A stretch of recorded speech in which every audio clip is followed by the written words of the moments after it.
Okay, next question. Hey, Maria. For over a year, I thought I was an INTJ, and as I identified strongly with my inner thinker, when I discovered that I was an INFJ, it blew my mind. I'm still sitting with that reality and wondering where to go next with my INFJ journey.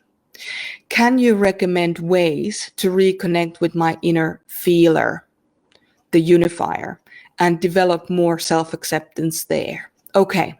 Yes. So if you thought you were an INTJ, then you as INTJ and you now as INFJ have two very specific differences. One is around thinker and one is around the feeler. And I want to start this by just changing that perspective a little bit. Your thinker as an INTJ is outward facing, okay? But as an INFJ is an inward facing. And your thinker as an INTJ is in the top of the table. So it's one of your grown-up parts of you. And as an INFJ, it's one of the inner child parts of you.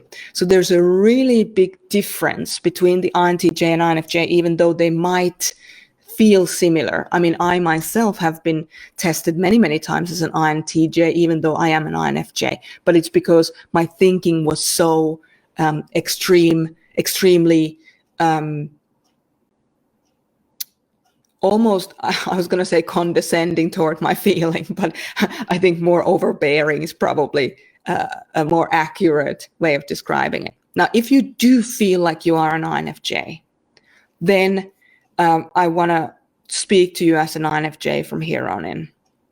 So when you use your thinking part of you as an INFJ, it is very focused on how to follow the procedure of doing something as opposed to the end result. So as an INFJ, you will be focusing on not finishing the marathon, but doing your training in a way that makes sense to you and that it keeps you on track to achieve the goal. But you're not thinking proactively about the big goal. And this is why a lot of INFJs in particular can have difficulty recognizing and celebrating when they reach big goals, because they're never thinking about the big goal. They're thinking about the steps that need to happen between now and then.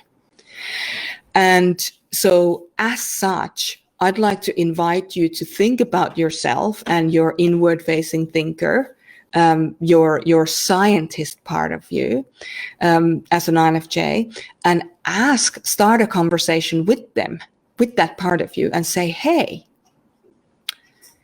you know, what are the systems in my life that make me feel safe? Are they having the same breakfast every day, having the same appointments at the same time every day, speaking to the same people every day? Like, what are the daily disciplines that you do, not because you're reaching a goal, but because they make you feel like you're in control of your day?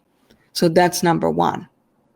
Then the number two piece is going to be around the feeler part. So for an INTJ, their feeler is inward facing and it's in their inner child part position. And as an INFJ, your feeler is outward faced and it's in the grown-up position. So your self-acceptance, you're asking about how can I reconnect with my inner feeler and have more self-acceptance for myself. It doesn't actually come from feeling inward, it comes from feeling outward. So less focus on, you know, who you are authentically and more focus on seeing yourself through the eyes of people who love you initially, and then you're going to go into more the authenticity piece around yourself and acceptance, self-love. So how you can reconnect with your inner feeler predominantly is to get in touch with people out there in the world, people that you trust and respect, who have your best interest at heart, and ask them to give you positive feedback on you as a person and on the tasks that you do. So ask safe people for reassurance about yourself so that you can learn to recognize that kind of generosity of spirit within yourself, but you're doing it through the outside world, which is how you do it as an INFJ. Whereas an INTJ does a self-reflection on their own value and self-acceptance piece. So those are the ways I would really challenge you to go about it. Think about the thinker, and feel around the thinker in terms of what are the daily routines that will make you feel safe. And then with the feeler, who can you connect to in the outside world? Who do you trust? Who is safe? Who is a safe person who can give you positive feedback on who you are as a person and what you're doing?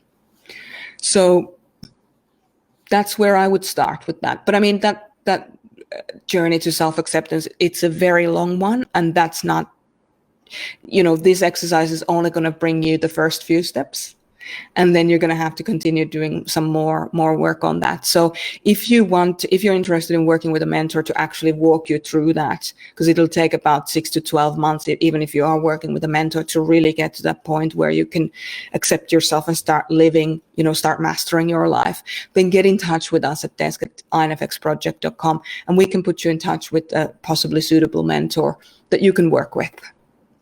Okay. Was that helpful? Did you get any other thoughts around that as you were tuning in? I'd love to hear from you.